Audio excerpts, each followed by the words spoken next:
atención el mensaje de nuestra invitada de hoy. Hola a todas, buenos días. Me encanta estar hoy aquí, me encanta que me reciban hoy aquí con ustedes. Tenía muchas ganas de platicar. Le agradezco a Moisés la invitación, a René, a Sharon, que me hayan recibido hoy y que me hayan invitado.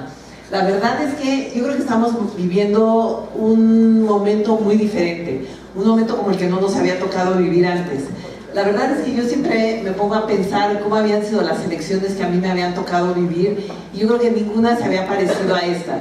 Yo me acuerdo, pues más o menos tener una idea de quiénes eran los candidatos, pues una vaga idea de qué estaban proponiendo y llegar el 1 de julio a votar y votar por el que tocaba, el que a lo mejor el que iba hasta arriba y listo y se acababa y esa era mi participación en las elecciones. Yo creo que hoy estamos enfrentando una situación muy diferente. Yo creo que por primera vez, a lo mejor en la historia de México, estamos enfrentando dos proyectos de país muy diferentes. Uno que habla de un México potencia, de un México que va hacia adelante, y uno que habla de un México cerrado, de un México como el que vivimos hace, yo creo, como 70 años. Yo creo que nos toca a todas, sobre todo a nosotros mujeres, que hoy somos una mayoría, salir a conocer quiénes son nuestros candidatos, cuáles son sus propuestas, y una vez que conozcamos a nuestros candidatos, a las propuestas y decidamos cuál es la propuesta con la que yo me identifico, cuál es la propuesta del México que yo quiero, salir a defenderlo, salir a defender ese México que quiero para mis hijos, para mis nietos.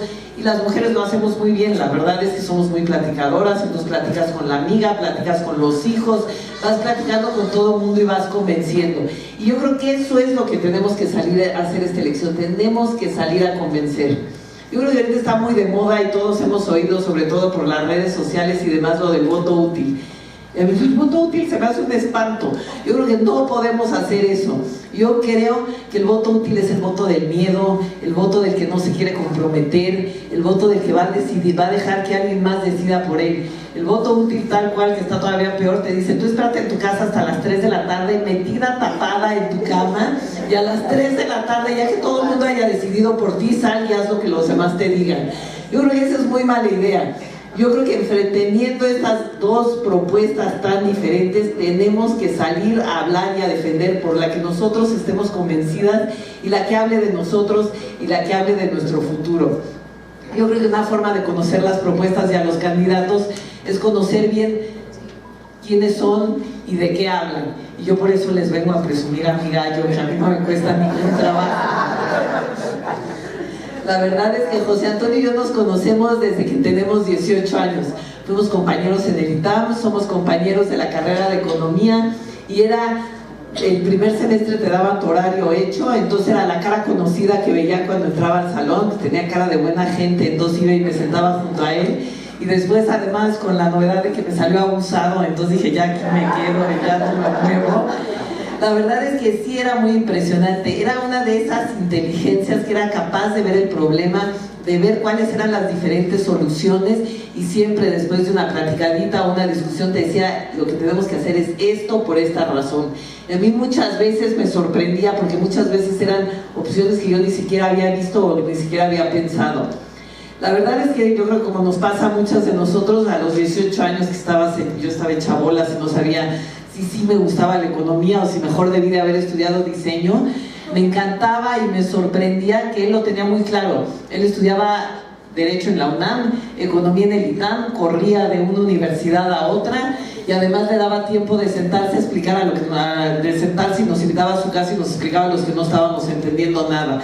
Sacaba ahí un pizarrón blanco y se ponía a explicarnos y la verdad es que eso me dio oportunidad de conocer a la que después fue mi familia política. Era un abuelo que era escultor, es un escultor zacatecano, bueno, era un escultor zacatecano reconocido que tiene obra en el Museo Goitia. Su mamá había estudiado educación especial y daba terapias auditivas en el DIF.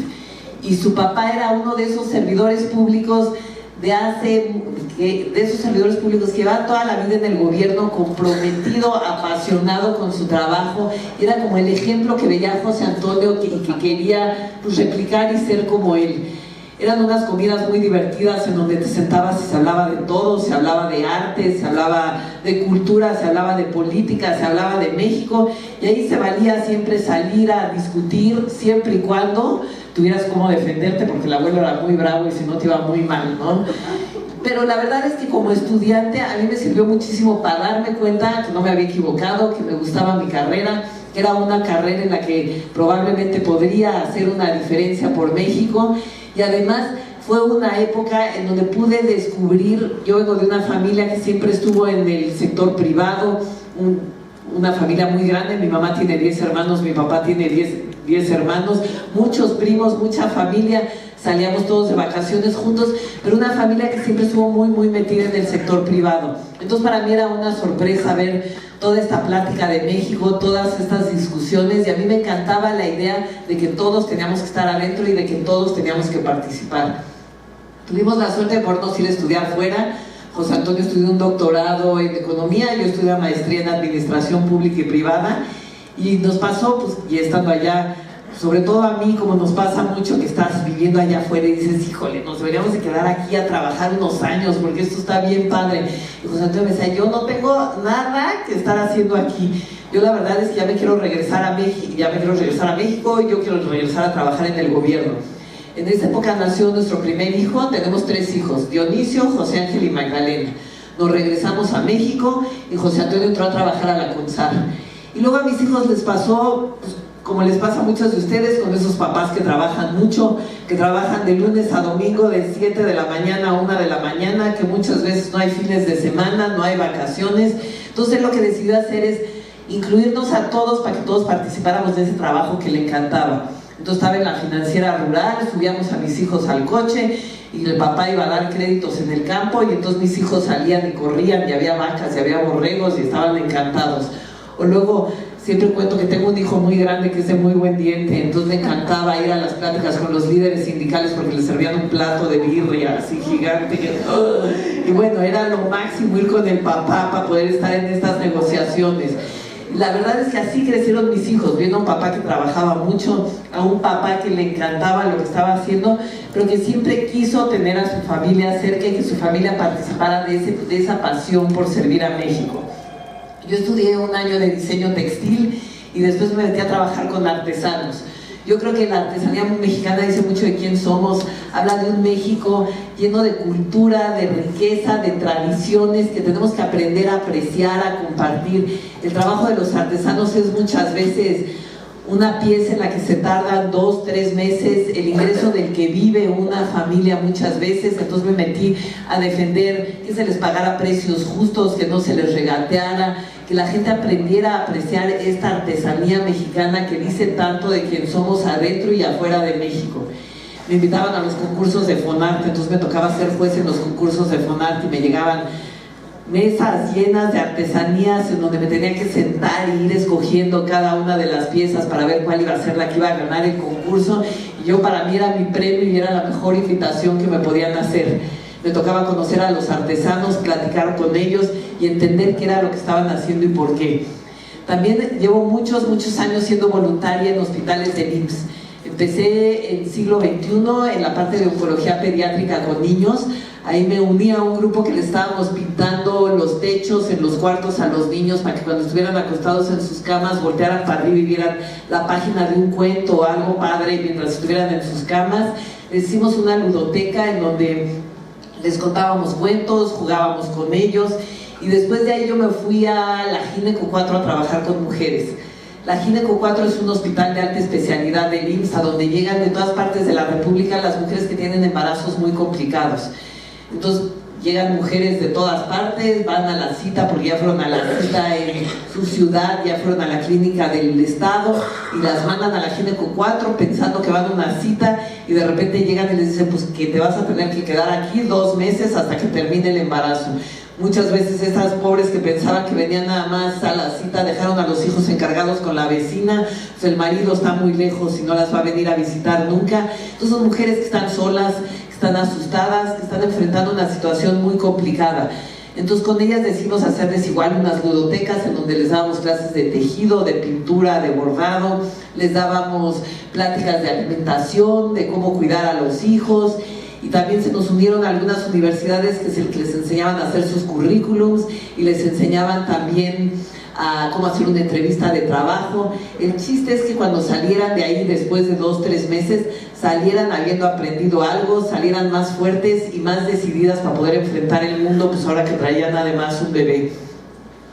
La verdad es que cuando empezamos con esta aventura y que José Antonio empezó a llegar a mi casa y nos decía, pues prepárense para cero, prepárense para no sé, y todos vivíamos aterrorizados.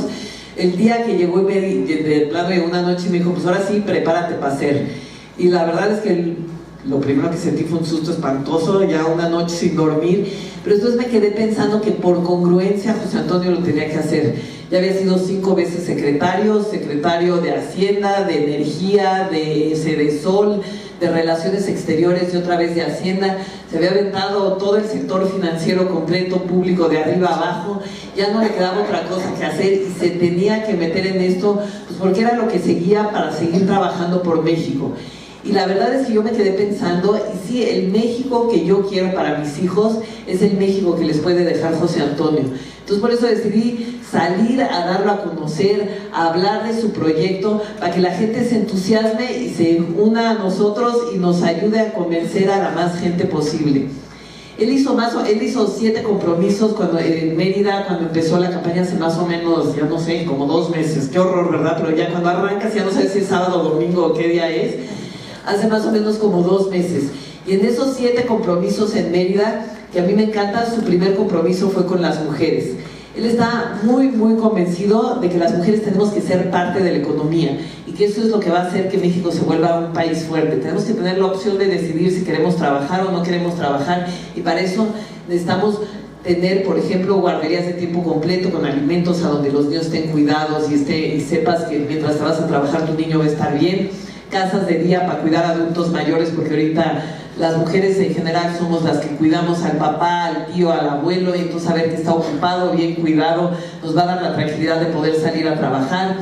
Créditos a la palabra, porque nos pasa muchas veces que sales de trabajar porque tuviste hijos y de repente quieres poner tu negocio y resulta que no te conoce nadie y nadie te da un crédito. Entonces créditos a la palabra para que las mujeres puedan emprender su propio negocio. Y por supuesto, él habla mucho de la educación para que nunca se le vuelva a faltar al respeto a una mujer. 7 de cada 10 mujeres reportan que en algún momento han sufrido algún tipo de abuso, y por eso tiene que haber una educación que empiece en la escuela, que siga en las áreas de trabajo y que se la dé la familia siempre, toda la vida, para que las mujeres siempre nos sintamos tranquilas de poder salir, y poder trabajar, poder estar en el transporte o poder hacer lo que nosotras queramos. Y él también habla del piso parejo. Las mujeres generalmente ganamos 30% menos que los hombres, entonces a las mujeres se les tiene que pagar igual por un trabajo igual. Y después, que lo van a ver ahí en su hojita y están ahí los 7 puntos. El último punto que a mí me encanta, y es un poquito hablar de cómo ve la política y de cómo piensa él que tiene que ser la política en México. Él platica mucho que cuando llegó a Sedesol, los estudiantes tenían derecho a tener seguro social y más de la mitad no sabía. Entonces, pues, si los tenían que operar, si tenían algún problema, era algo que recaía sobre el patrimonio de la familia, que muchas veces la metía en problemas. ¿Qué fue lo que hicieron? Salieron a buscar a cada uno de los estudiantes a decirles, este es el número de seguridad social que te va a acompañar por el resto de tu vida. Y hicieron eso con 6 millones de estudiantes. Entonces él está convencido de que sí se puede, de que la política ya no puede ser llegar a decir yo te voy a dar una beca y con eso tienes que estar encantado, parejo para todo el mundo. Porque a lo mejor para un chavo que no tiene ninguna necesidad, una beca le va a servir pues, para irse a cenar con sus amigos y va a estar encantado. Pero para una familia que tiene un problema de pobreza y además una discapacidad, esa beca tampoco es suficiente.